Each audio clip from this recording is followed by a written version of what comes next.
All right, man, I just wanted to show you guys this placement. Check this out. Pretty nice one right here. It's only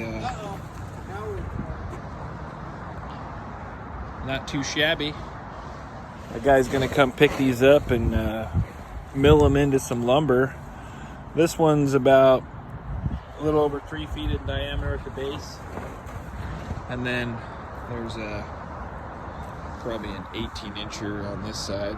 The other side's bigger, and this one's I don't know, maybe 12 to 16, and this one's 24 probably.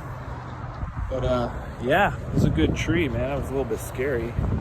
I don't know, you guys get scared every time you get in a tree? I do. Super scared all the time. And then I just keep pushing through and eventually get it done. Well, yeah. Anyway, I just want to show these off because I plan on milling these and then letting you guys take a look at the lumber when we're finished and see what you think. So check in next time.